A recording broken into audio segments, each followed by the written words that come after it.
Hello, you are watching PGHR Talk for pghmuseums.org. Today we are interviewing Nikky Bacon, who was at our launch party. We're in probably the most coziest apartment I've been in a long time, where she creates her art, sings while she makes it. She has something coming up at Mindful Brewing near Bethel Park on the 19th that we talk about in the interview.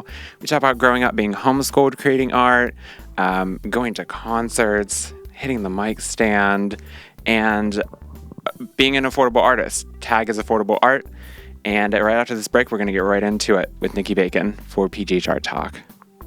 Sidekick Media Services. We are your sidekick in business for social media, video production, and more. Find out more at sidekickmediaservices.com. Hello, I am RJ Kozane, and I am here in probably the coziest apartment I've ever been in my entire life with Nikky Bacon. She invited us to her apartment. And do you do all your paintings here as well? Is it kind of operating a studio or something separate? Yeah, I generally do them wherever I live, just because it takes a lot of time to get the focus to actually create a piece of art. And generally I'm at home and I'm like, well, I need to act on this now before it goes away. I hear that. Does it come at like the most random times, or is there a time like? Yeah, day or usually night when that's I'm at better? work, it's really frustrating. It's always when you're at work. It's Steve, like, oh, I have this great idea, and I just started my shift. 8 hours until you can get it out. Yeah. Our last episode was with Steve Pierce, and he said the same thing. Like, Oh, wow. It comes at work, and I was like, yes, and then you have to rush home and hope that it's still there, and like the burst of energy is still there to make it. Yeah. So that's a running theme that I'm happy kind of to hear, that it's not just me who goes through that when you're at work and you can't do anything about it. I used to go to church twice every Sunday and Bible study during the week and youth group twice. And I would always get like an idea while someone was talking about like the Bible. And I was like, I shouldn't be thinking about this right now. I should be paying attention, because I had that like Christian guilt back then. Yeah. You know, but now it's the same thing with work, so. Oh, yeah. Workout? Do you get workout? Are you thinking like, I'm at work, I shouldn't be thinking about like painting right now? Oh, yeah. Yeah? Yeah, work guilt. Oh, I mine should goes be right out the thinking about window. I should be thinking about this roof that like has holes in it and someone's like living with that. I should be thinking about Okay, that, yes, you know? that's true. That's something to pay attention to. But for me, when I'm at work and I think about it, I'm like, I need to get home. Like, I'm not thinking about work at all. I'm done with it. But we are here. You paint, you make affordable art, which is a tag that I've seen online about you, which is great. How did you get your beginnings painting, period? I know you didn't grow up here. You grew up somewhere else, so. Yeah, I grew up in the boonies of New Hampshire. Well, I guess it's not really the boonies. It was kind of like the suburbs.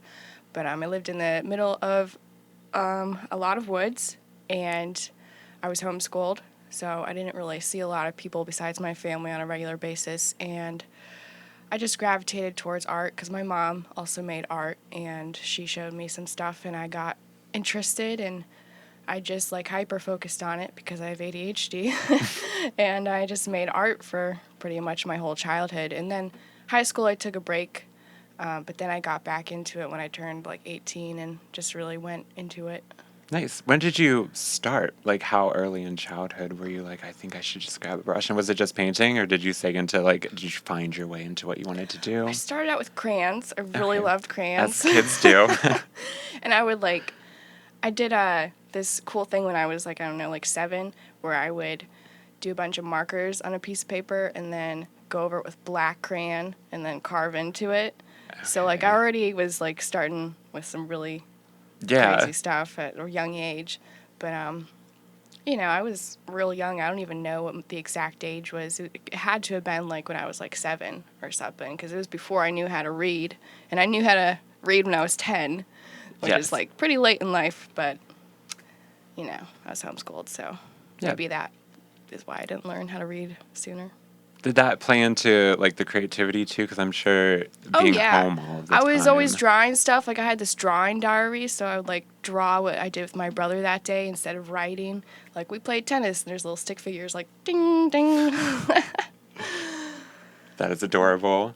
And I don't really know how like homeschooling works in the span of like a day. Like, did you have like an art class that you could get that creativity in, or was it just all like being self-taught, like from a young age? So when you're homeschooled, it really is up to your parents what you do. Like, they're your principal. They are literally your principal. Like, they sign off on your transcripts and say, yeah, she's educated. And that's how you get your diploma when you're homeschooled.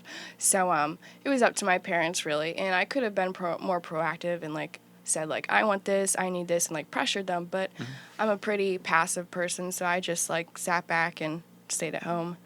And so, like, all the art skills that I have are either from my mom or just generated from teaching myself. Nice. YouTube videos are helpful sometimes.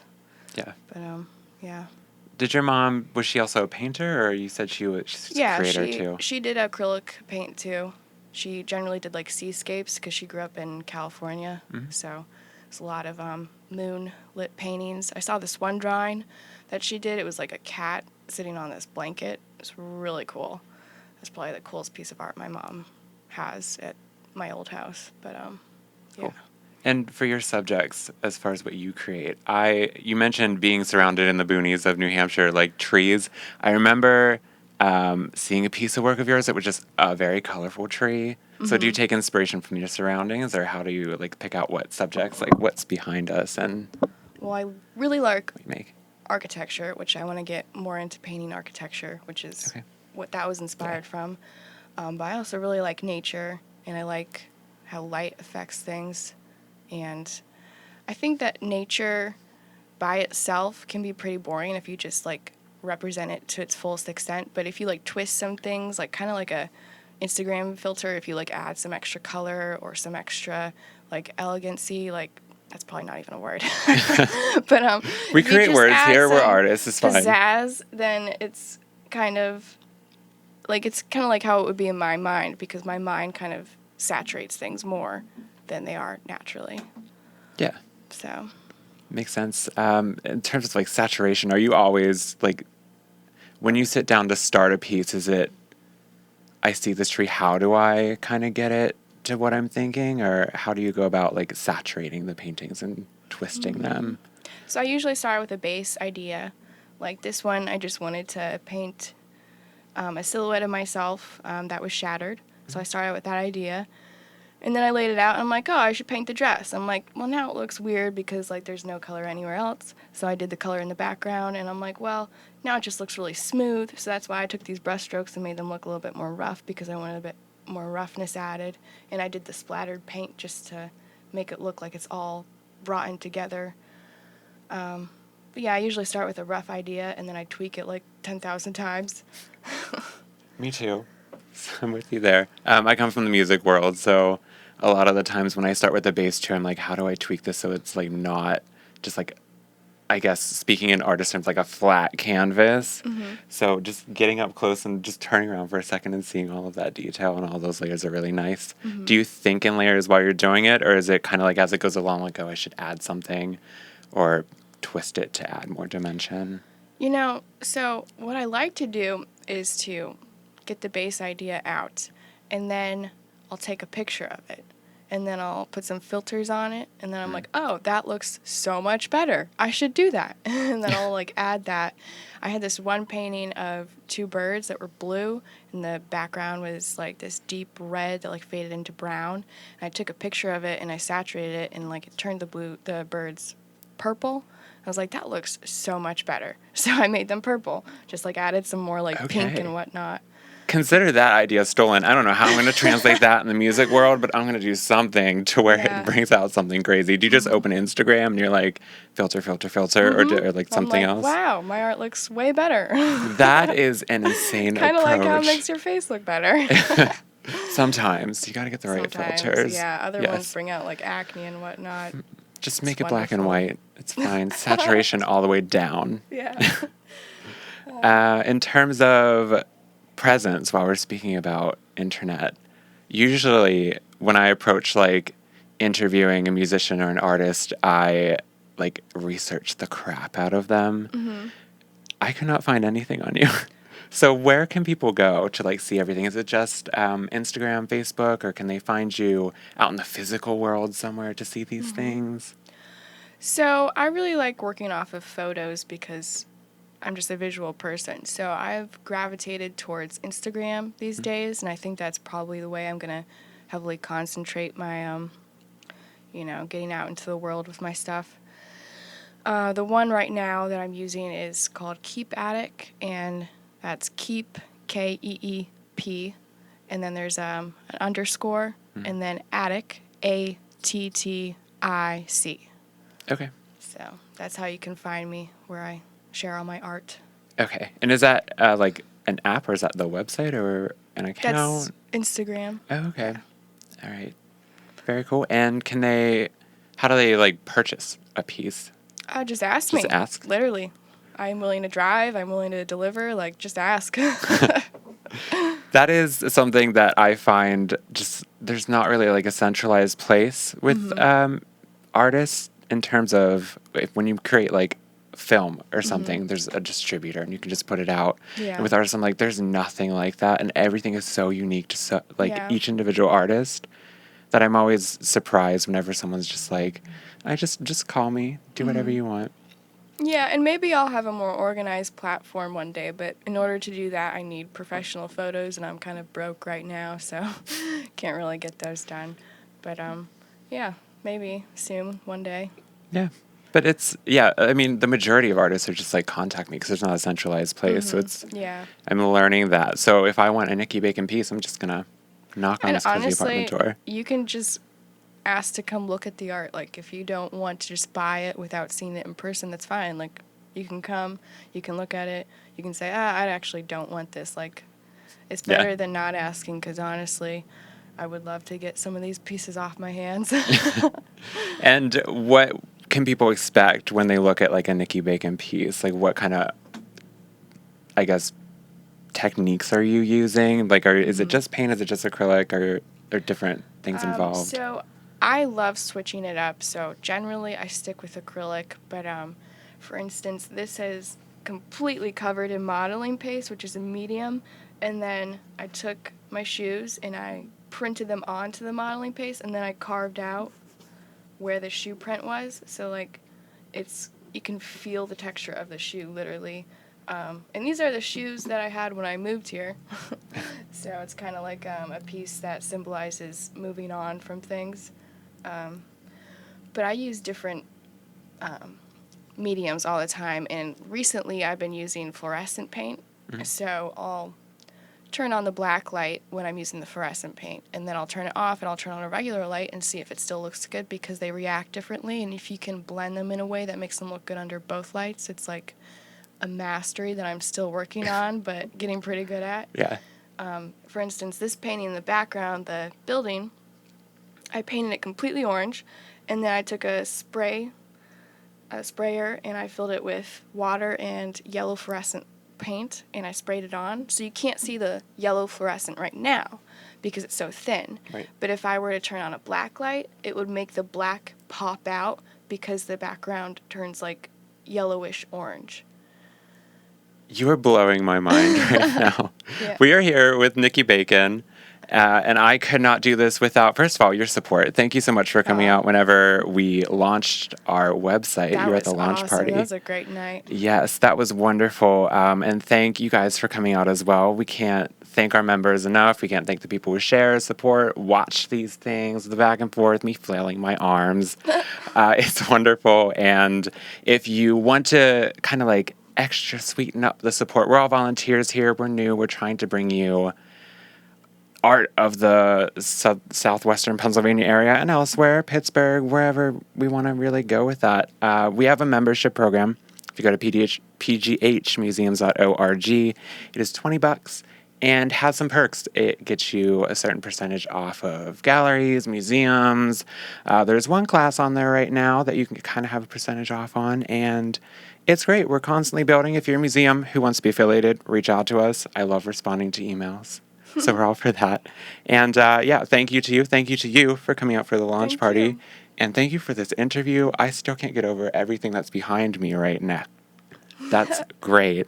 I wanted to say again, you talked about the shoes representing like moving on from things. So you grew up in New Hampshire, you homeschooled, and then you somehow wound up here? How did that come about? How long have you been here?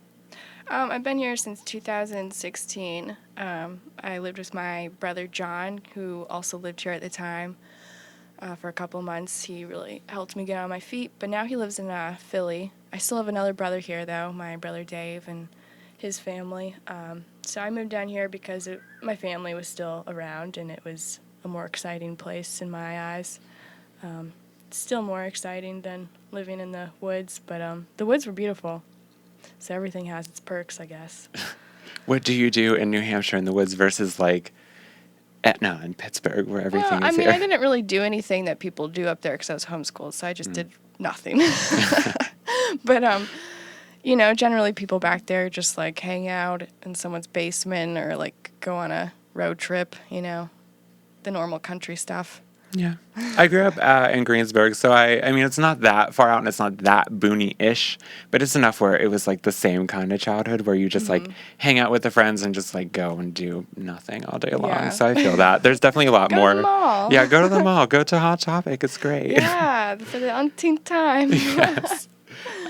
So I get that whole like small town vibe, and I know a lot of friends who've grown up in rural areas. It's just so different and so much more like, especially for creative people, if you can get out of the house to do things, you have to get inspired to do stuff as well. My thing is I just was like itching to go to a concert. I was like, I really want to see live music, and now I see it all the time, so I definitely got my wish there. Who did you want to see? Like, who was top? Like, I need to get out of the woods and see. So my brother John, the same brother I lived with when I moved here, he introduced me to music pretty much because I wasn't allowed to listen to secular music. Okay. He gave me a Newfound Glory CD. And I was Good like, start. yes. Bayside. I listened to Bayside when I was a teenager. I was like crying to their songs, like, yes. And then what else did I get into? Oh, he gave me this mixtape. It had Dr. Dog on it. It had Tallest Man on Earth. I had a bunch of these indie musicians, and I was like, this is wonderful. So he got me really started on that track, and I was just like itching to see a concert. Nice. Well, Millvale's right down the street, so I Yeah, hope that you see I'm some there sometimes. every day. Good. So getting out was great for you. You couldn't listen to non-secular music. Was that, like, growing up, how was, like, just that environment, and was that influential to what you create at all? Because I know there's a lot of symbolism even behind me from what you've described so far. Is that just like having the freedom now to listen to Newfound Glory? Is that something that's played into like the adulthood with the creation of the art, or like how does childhood from being homeschooled and like that kind of environment differ and feed into what's going on now with? I guess I appreciate things a little bit more than the average person because I'm like, I never got this as a kid. I never got this as a teenager. So I'm like really into things when they happen, more so than most people. Yeah. And like my art, it's like bursting with like admiration for whatever I'm painting. I'm like, I want to make this look bright and beautiful so that people can get a sense of how excited I am about this picture, about this idea, because I just get really excited about things. Yes. And that's something I noticed too whenever you were at the launch party for us. Like I was kind of mingling around with the people that I knew there and making sure Brian was good and everything. And then every now and then I would just look over at your stuff and I was like, that is really bright. Like that is my first like impression of it. And then I walked over and could see like even just walking toward it, like it went from, oh, this is like bright, like I need to see it too. There are layers in this. And like getting deeper into it is great. So the appreciation is definitely, like as I walked toward it, I was like, there's a lot of expression going on in this. So I definitely appreciate that. And you were live painting while you were with us too. That's a trip. Yeah. So how do you get like all of these big ideas and like this, like there's so much going on in your paintings? It's stressful. Live painting, let me tell you, it's either a hit or a miss. You're either like, oh yeah, I'm killing this. I'm so glad people are watching me. Or it's like, I wish no one was looking at me right now because this piece is terrible. Or it might come out okay, but like you're thinking that while painting it and you're like, oh man, I don't know what it's going to look like when I'm done. It could be awful. It's the same thing on the stage, let me tell you. Yeah. Last interview was with Steve Pierce, who does so much live painting. And I asked him, and I'll probably ask you too, like, whenever I get on the stage, I know what I have to do, and I have a million ways to dodge if something's not going Yeah. well. Like, if too many people go away from me, I'll just dodge the song, go into the next one. It's easy, Yeah. kind of, sometimes. Sometimes it's not. Sometimes I want people staring at me. Sometimes I'm like, oh, God, I can't wait till this is off. I don't know what Yeah. I'm doing right now. How, like, when you go in and you approach live painting, is it just like, well, I'm going to throw up this canvas and hopefully magic comes out? Or do you Yeah. have a rough idea of what you're going to do before you go in? Or I try to have a rough idea. I've learned that the first time I did it was like a huge mistake. I was like, this looks awful. Thankfully, it was just in someone's like living room, so like there was only like 2 people watching. Okay. So it wasn't that Pressure bad is not of on an at that experience. time. But then I was like, from now on, I need to have an idea of what I'm painting. Otherwise, I'm just going to get lost. So actually, this huge painting behind us that has the clouds and the moon, I did the clouds before I went to the competition because everyone was allowed to do a background first. So I'm Okay. like, if I do the clouds, then all I have to paint is a moon, and I just have to fill in the clouds. Yeah. And it turned out awesome because I had an idea, and it was simple, and I knew what I was doing. So, Yeah. And do you do like a lot of these like competitions or live painting events? Like, can people see you? Do you have anything coming up, or what's been recent beyond like the launch party? I saw Yins Fest. Did you do that? Yeah, I was Okay. in Yins Fest in the summer. That was wild. There was so much going on there. It was great. I also did the Under the Bridge festival that Troy Johnson put on. That was incredible. But I don't have anything lined up yet. I do have a concert lined up because Jeremy and I are performing. But when it comes to art, I don't have anything planned out yet. Okay. But on my Instagram, I will definitely update you guys if I get a festival. Nice. In terms of, you mentioned the living room a couple minutes ago and not having a good time. What would you say, like, the best time has been for you painting versus, like, the worst time? Like, do you have any that stick out in your mind? Live painting or not, like, what would you say, like, the biggest achievement and the biggest, like, oh, no, would be? The biggest achievement, so I have 2 actually. The first one was so awesome. It was Indie Rock Fest, which was last April. That's put on by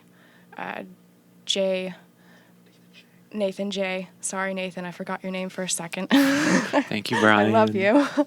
Anyway, it was a really great experience because I already had an idea. Like I said, that's like, if you have an idea, you're good to go. Good to start, yes. But and also the music was just so good, and listening to the music and being able to paint while this amazing music was happening, it was like euphoric because like I'm always listening to music when I'm painting, but like live music is different. Like it's like you can feel the vibrations in you.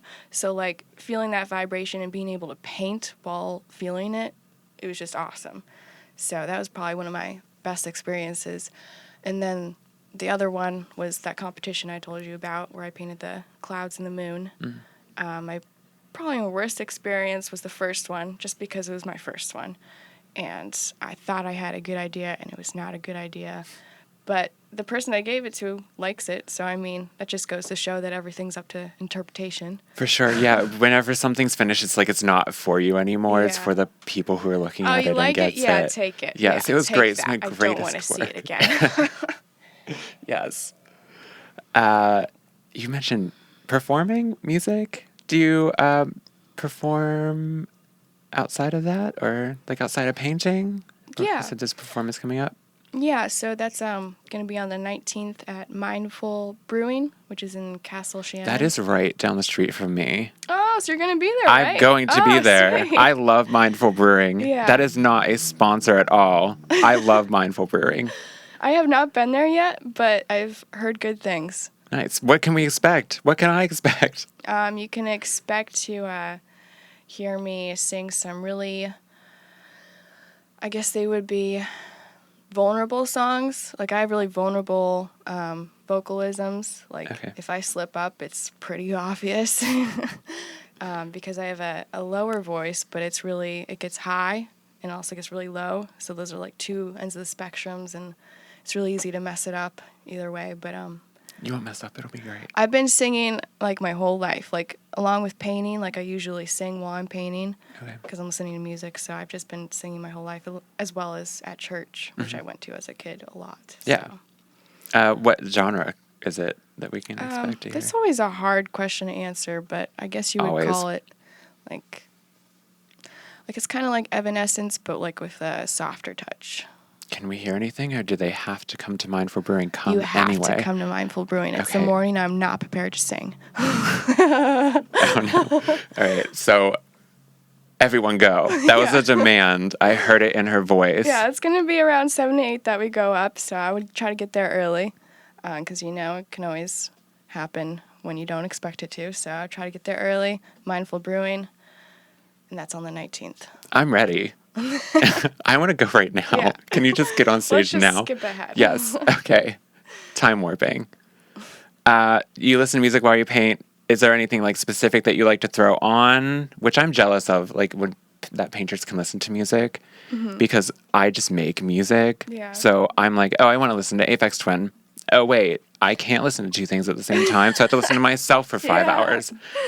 So what do you listen to? What do you like to listen to, or is there anything else that you like to do too while you paint?